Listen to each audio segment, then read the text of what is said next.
큰 지진이 나며 주의 천사가 하늘로부터 내려와 돌을 굴려내고 그 위에 앉았는데 천사가 여자들에게 말하여 이르되 너희는 무서워하지 말라.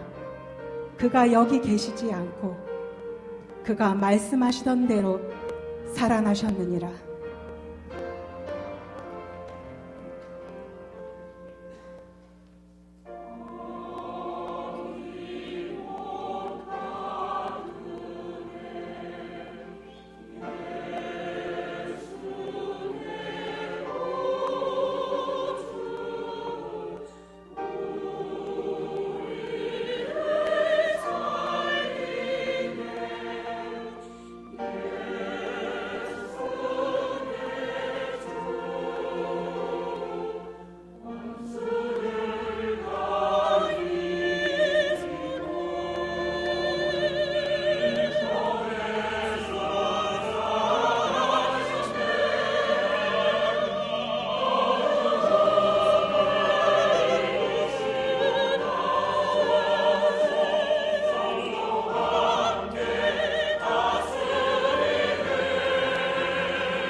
다시 한번 우리 부활하신 주님께 영광의 박수를 올려드립니다.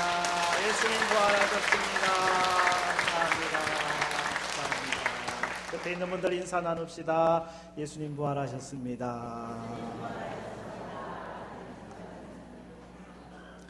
예, 우리 기독교에서 이 부활신앙은 얼마나 중요한 신앙인지 모릅니다. 만일 기독교에 이 예수의 부활이 허위로 선전이 되었다고 하면은 기독교 이 신앙이 2000년 이렇게 역사를 이어올 수가 없고 또 그리스도의 복음이 이렇게 전하여질 수도 없었을 것입니다.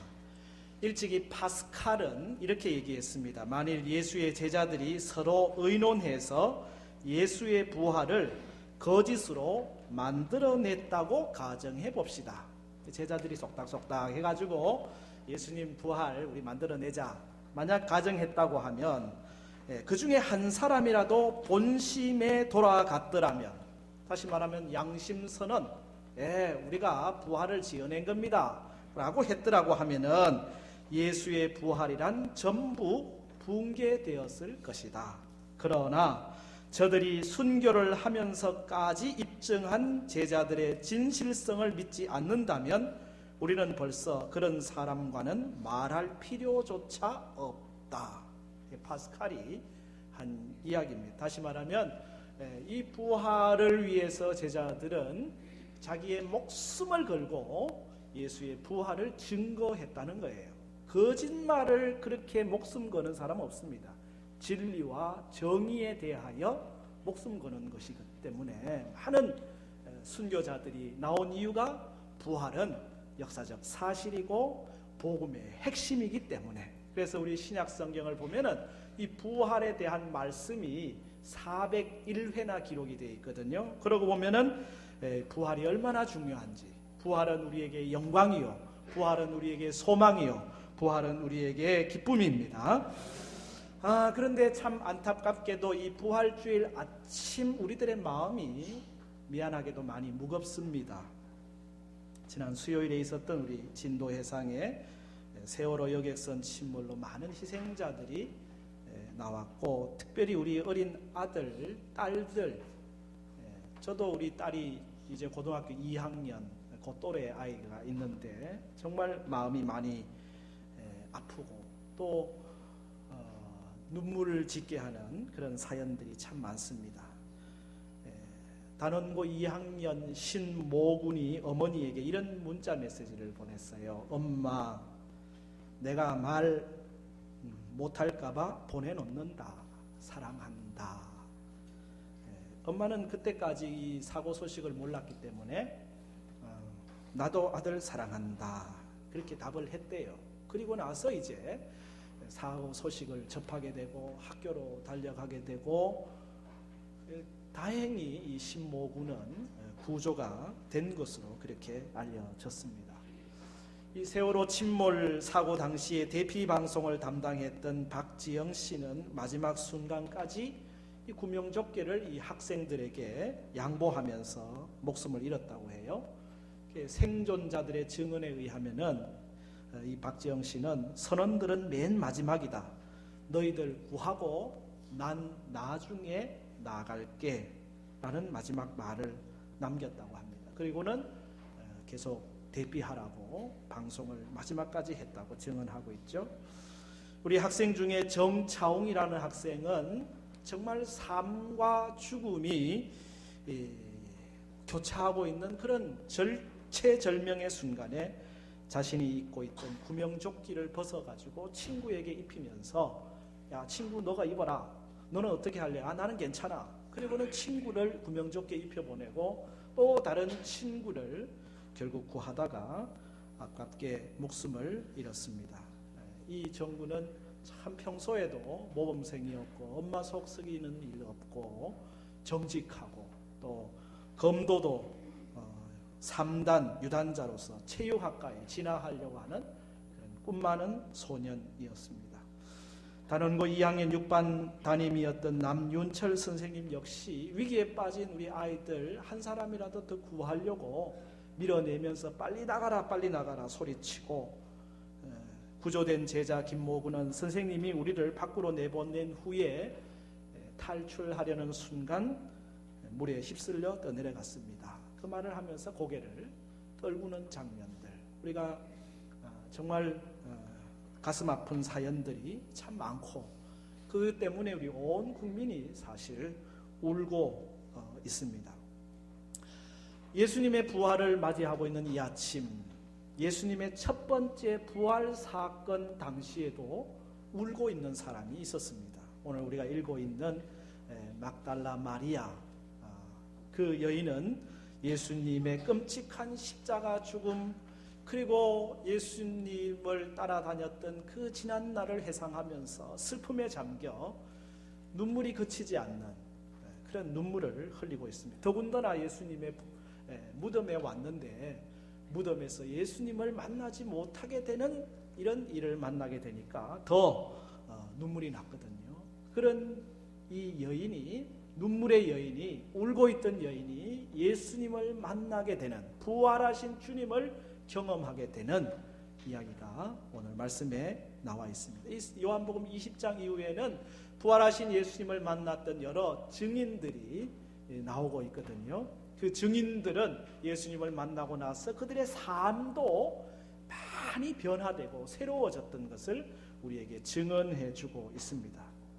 여러분, 어떤 사람이 남의 물건을 훔치다가 걸렸습니다. 재판장 앞에 섰습니다. 재판장이 말합니다. 당신이 물건 훔치는 것을 본 사람이 최소한 4명이나 있습니다 라고 이야기합니다. 그랬더니 거기 앉아있는 사람이 하는 말이, 예, 내가 물건 훔치는 것을 보지 않은 사람 40명 증인을 데리고 올 수 있습니다. 아니, 400명, 4,000명도 데려올 수 있겠죠. 예, 보지 않은 증인 4,000명이 있습니까? 본 사람 4명이 증언이 확실한 겁니까? 잘 모르시는가 보네. 안 본 사람 4,000명, 아니 4만 명의 증언 별 의미가 없어요. 본 사람 4명, 1명, 2명 증언이 증거로 채택이 되는 것이고 확실한 거거든요. 오늘 성경에는 예수 그리스도의 부활을 목격하고 증언하고 있는 여기 수많은 사람들이 있습니다. 그 중에 몇 사람을 통해서 우리는 부활의 체험이 우리 모두에게도 함께 있어지기를 축복합니다. 첫 번째 증인은 막달라 마리아, 오늘 읽은 본문에 나오는 사람입니다.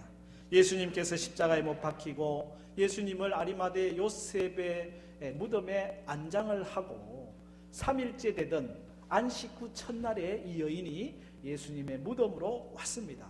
아마도 예수님의 시체에 향품이라도 갖다 바를 생각이었는지 모르겠습니다. 그런데 그녀가 무덤에 도착했을 때 깜짝 놀라는 거예요. 왜? 예수님의 무덤은 우리 한국식은 아니고 이 이스라엘식은 이 돌무덤 형식으로 돼가지고 큰 돌을 앞에다가 막아놓고 있거든요. 그런데 그 돌이 옮겨져 있는 그런 광경을 본 거죠. 깜짝 놀라가지고 제자들에게 달려갑니다. 베드로와 요한, 지금 예수님의 무덤에 무슨 일이 생긴 것 같아요. 돌이 열려 있어요. 베드로와 요한이 놀라서 깜짝 놀라서 함께 달려와서 예수님의 무덤을 보니까 비어 있거든요. 이 어찌 된 일인가? 예수님의 부활을 아직까지 생각지 못하고 깨닫지 못하고 있는 순간에 그 장면을 본 거죠. 근심하면서 베드로와 요한은 집으로 돌아갔는데 이 마리아, 이 여인만은 집으로 갈 수가 없어요. 발걸음이 떨어지지 않는 거예요. 사랑하던 예수님 죽으신 것도 가슴 아픈 일인데 도대체 예수님의 시체는 어떻게 된 건가? 무덤 안을 들여다보니 빈 무덤이 있는 거거든요. 그리고 마침 거기에 천사가 보이는데 예수님의 그 머리 쪽에도 하나, 발 쪽에도 하나, 그 두 천사가 이 마리아에게 묻기를 왜 우느냐? 예, 내 주님이 어디 계신지 몰라서 우는 겁니다. 그러면서 대화가 오고 가면서 고개를 돌리는 순간 또 한 사람을 만나요. 마리아는 아마도 이 동산의 관리인으로 생각을 한 것 같아요. 쳐다보고 있는데 예수님이 묻죠. 부활하신 예수님이 왜 우느냐? 예. 혹시 당신이 이 예수님의 시체를 누가 가져간 줄 알면은 나에게 좀 일러주십시오. 나에게 좀 알려주십시오. 그 순간에 부활하신 예수님이 마리아에게 마리아야 하라고 이름을 불러요. 그 이름을 부르는 순간 놀라가지고 다시 쳐다보니 아하, 부활하신 예수님이에요. 생각지도 않은 예수님이 그 앞에 서 계신. 그래서 슬픔과 눈물이 있던 이 막달라 마리아에게는 슬픔은 어디로 간지 없어지고 눈물은 어디로 간지 없어지고 그 안에는 다시금 예수님이 주시는 부활의 기쁨이 자리 잡게 되는 겁니다. 그래서 달려가서 예수의 부활을 증거하는 첫 번째 부활의 증언자가 되는 것이거든요. 여러분, 이 막달라 마리아는 예수님께 참 큰 은혜를 받았던 사람이에요. 예수님 만나기 전에는 그는 영적으로 정신적으로 혼란한, 그래서 귀신이 들었던 7 귀신이 들렸다고 성경은 표현하고 있는데, 인생 완전히 마지막 그 바닥을 살던 사람인데 예수님께 치유함을 받고 고침을 받고 그 예수님을 사랑하고 존경하고 따르던, 그래서 예수님의 죽음과 그의 십자가 아픔을 누구보다도 눈물 짓던 그녀였거든요. 그런데 그분이 바로 주님의 부활하심을 경험하게 되었다고 하는 사실입니다. 그래서 사셨네, 예수 다시 사셨네, 이 기쁨의 찬양을 부르짖게 된 것이죠. 울고 있는 여인, 절망하고 있던 여인, 아파하고 있던 여인에게 부활하신 주님은 큰 기쁨이 되셨습니다. 이 기쁨은 그냥 우리가 일상에서 경험하는 그런 기쁨이 아니지요. 이 기쁨은 정말 그 어느 것과도 비교할 수 없는, 돈으로 살 수 없는, 어떤 지위를 가지고도 얻을 수 없는 생명의 기쁨입니다. 여러분, 우리에게 가장 큰 슬픔이 뭐겠어요? 단절이거든요. 이별이거든요. 특별히 죽음으로 인한 이별의 슬픔, 사별의 슬픔만큼 큰 아픔이 없어요. 눈물이에요. 고통이에요. 우리의 육신적으로 이 죽음을 경험했을 때 그런 고통을 경험하잖아요. 영적으로도 마찬가지예요. 하나님과 우리가 영적으로 단절되어 버렸을 때에 우리는 영적인 죽음을 경험하게 되는 것이고, 그 영적인 죽음이야말로 우리 인생에게 절망이고 진정한 기쁨을 다 앗아가는 그런 사건이거든요. 그러나 부활하신 주님은 이 모든 죽음을 이기셨습니다. 그리고 이 모든 사망과 단절을 극복하시고 부활하셨습니다. 부활하신 주님은 막달라 마리아에게 큰 기쁨이 되었거든요. 오늘 부활의 주일 아침 여러분 안에 모든 어떤 슬픔이든지 바꾸셔서 기쁨이 되는 은혜가 있기를 바랍니다. 이 땅에 울 일이 얼마나 많은지 몰라요. 눈물 짓고 한숨 짓고 아픔과 슬픔이 많아요. 그러나 진정한 기쁨, 영원한 기쁨, 그것은 부활하신 주님을 통해서만 우리가 누릴 수가 있는 것이고, 이 슬픔 가운데 부활하신 주님을 통한 기쁨이 오늘 부활주일 아침 우리 모두에게 넘치기를, 회복되기를 축복합니다. 두 번째 증인을 소개합니다. 예수님의 10명의 제자들입니다. 이 예수님의 10명의 제자들은 도마를 제외하고, 예수님께서 십자가에 못 박히셨으니까 자기 스승이 죽은 거잖아요. 스승이 십자가에 못 박혔습니다. 더군다나 빈 무덤 사건이 지금 장안의 화제가 되었습니다. 그래서 참 온통 시끄러운 이 상황, 그러니 제자들은 두렵고 떨림이 그를 엄습하고 있는, 공포가 밀려오는 거예요. 그러니 있던 방의 문을 걸어 잠그고 아무것도 하지 못하고 있습니다. 그런 중에 부활하신 예수님이 이 제자들에게 찾아오셨습니다. 그리고 공포와 두려움 가운데 있는 제자들에게 예수님이 선포하시는 첫 번째 메시지, 너희에게 평강이 있을지어다. 두 번째 또 똑같이 21절에 예수께서 또 이르시되 너희에게 평강이 있을지어다. 아버지께서 나를 보내신 것 같이 나도 너희를 보내노라. 그렇게 평강을 말씀하시고 사명을 주시고, 그리고 22절에 가라사대 성령을 받아라 말씀하시는 거거든요. 절망, 공포, 두려움 가운데 갇혀있던 제자들이 부활하신 예수님을 만났던 증인이 되는 거예요. 그래서 예수님 만나고 나서 그 안에 두려움이 사라지기 시작합니다. 공포가 사라지기 시작합니다. 이 부활하신 주님 이후에 성령의 충만함을 받고 나서는 방문을 박차고 밖으로 나아가 예수님 죽으셨다 부활하셨다라고 선언하시고 선포하고 달려가는 장면을 우리가 볼 수 있거든요. 여러분 안에 불안이 있습니까? 공포가 있습니까? 부활하신 주님은 여러분 안에 있는 모든 불안과 공포와 두려움을 다 내보내고 진정한 평강을 주시는 분이십니다. 부활하신 주님이 경험되기를 축복합니다. 그러면 생명의 역사, 부활의 역사, 그래서 놀라운 평강의 역사를 체험하게 되는 것이지요. 세 번째 증인을 소개합니다. 예수님의 제자 중 한 명인 도마입니다. 10명의 제자들이 예수님 만난 이야기를 도마한테 하는 거예요. 도마야, 너 없을 때 부활하신 예수님이 우리한테 왔어. 우리가 두렵고 떨고 있었잖아. 근데 예수님이 오셔서 평강을 말씀하셨어. 예수님이 오셔서 우리에게 다시 보내신다 말씀하셨어. 성령 받으라고 말씀하셨어. 그래서 우리가 부활하신 주님을 만났다니까. 도마가 그 이야기를 듣고, 얘들아, 정신 나간 소리 좀 그만해라. 예수님이 죽었는데 뭘 다시 살아났다고 얘기하냐. 나는 예수님을 직접 눈으로 보고 손으로 만지지 않고는 믿을 수가 없다. 도마가 뭐 잘못된 말 했습니까? 도마가 뭐 제대로 된 말 했잖아요. 합리적이죠. 이성적이죠. 우리가 도마가 의심이 많다 그러는데, 도마가 의심이 많으면 우리도 의심 많은 사람이지 뭐, 그렇잖아요. 도마가 이렇게 얘기하고 있는 사이에 11명의 제자가 있을 때 부활하신 예수님이 다시 나오신 거예요. 그리고 제자들에게 다시금 평강을 선포하시고 특별히 도마에게 말씀하십니다. 도마야, 너 나 오늘 처음 만나지? 너 눈으로 나를 보지? 너 손으로 내 손을 만지고 내 허리에 손을 한번 넣어봐라. 내가 바로 부활했다. 그 주님을 도마가 만나고 그가 그 자리에서 고백합니다. 나의 주, 나의 하나님이십니다. 부활하신 주님에 대한 고백을 하나님 앞에 드리는 거예요. 의심이 많았습니다. 절대 믿을 수가 없었습니다.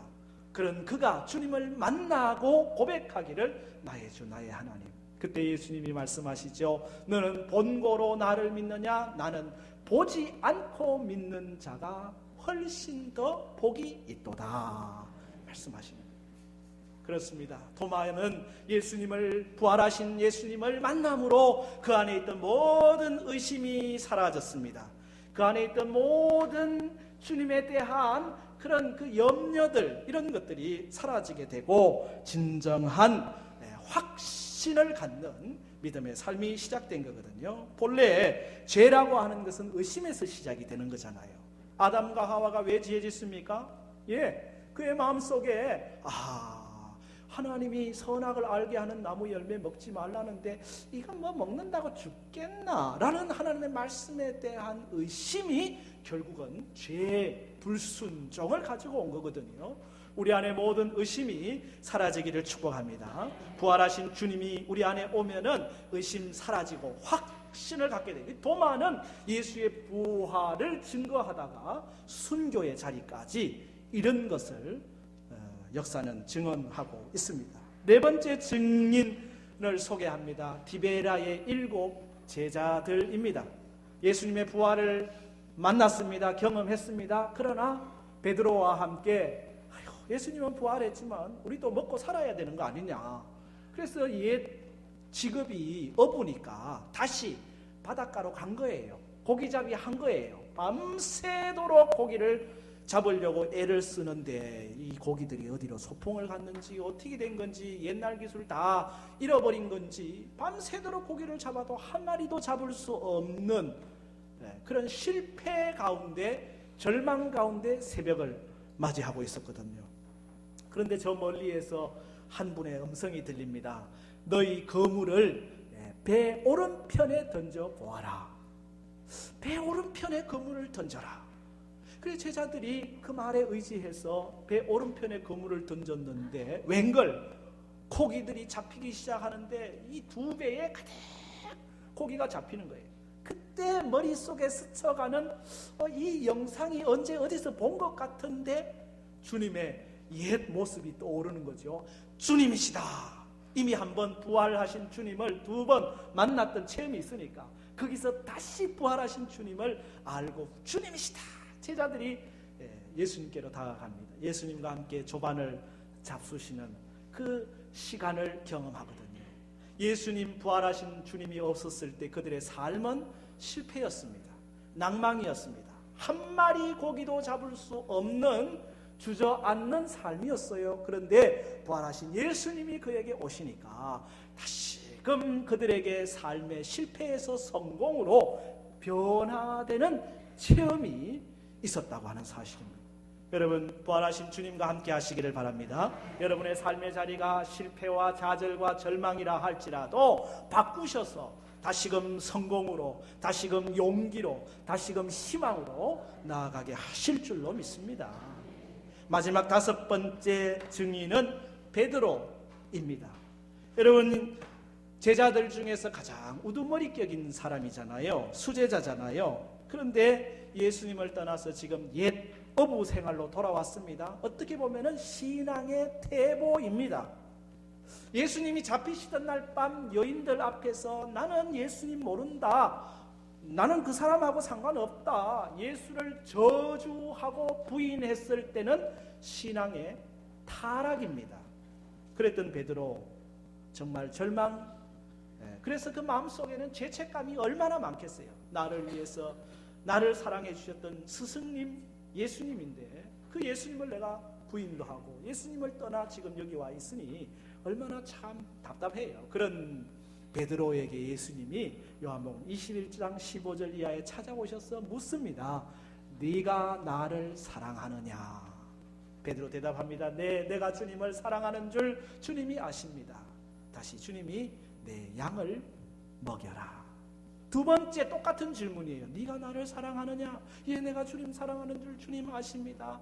내 양을 치라. 3번째도 동일하게 또 묻습니다. 네가 나를 사랑하느냐? 근심이 됩니다. 왜 예수님이 동일한 질문을 3번씩 나에게 하시나? 예, 내가 주님 사랑하는 줄 주님 아십니다. 3번째도 똑같이 대답합니다. 예수님이 내 양을 먹이라 말씀하시거든요. 베드로가 갖고 있었던 죄책감, 억눌림 하나하나 풀어내시는 거예요. 너 3번 부인했냐? 내가 너 3번 물어줄게. 이 3번 사랑한다고 얘기하면 끝나는 거야. 예. 더하기 빼기 제로, 알겠지? 다시금 회복시키시고 내 양 먹여라, 내 양 쳐라, 내 양 먹여라. 너 잃어버렸던 사명, 다시 사명을 잡아라. 주님 부활하신 예수님을 만나면 잃어버렸던 사명을 다시 확인하게 되는 겁니다. 여러분, 사명을 지고 계십니까? 내게 주신 하나님의 사명, 내게 주신 하나님의 말씀, 그 말씀 붙잡고 계십니까? 부활하신 주님은 다시금 베드로에게 이 사명을 회복시켜 주신 거예요. 베드로는 이 사명 가지고 평생을 주를 위해 살다가 십자가에 거꾸로 못 박혀 죽는 부활의 증인이 되었습니다. 여러분, 첫 부활의 증인들 막달라 마리아를 비롯해서 또 예수님의 제자들, 도마, 7 제자, 베드로 다 주님을 경험하면서 경험한 것으로 끝난 게 아니에요. 나 예수님 만났다, 예수님 부활하신 예수님 봤다가 아니에요. 그 본 예수님의 사건이 자기 삶을 송두리째 바꾸었다고 하는 것입니다. 슬픔 가운데서 기쁨으로 바꾸었습니다. 두려움 가운데서 용기로 바꾸었습니다. 의심에서 확신으로 바꾸었습니다. 실패에서 성공으로 바꾸었습니다. 사명 잃어버림에서 사명 회복으로 바뀌었습니다. 부활하신 주님을 만나면 이 역사가 일어나게 되는 겁니다. 오늘 이 아침에 우리에게도 이 부활하신 주님으로 인하여 회복의 은혜가 있기를 바랍니다. 부활하신 주님은 우리에게 이 은혜를 주시는 거예요. 시 하나를 제가 마지막으로 낭송해 드립니다. 빈 무덤을 이라고 하는 시입니다.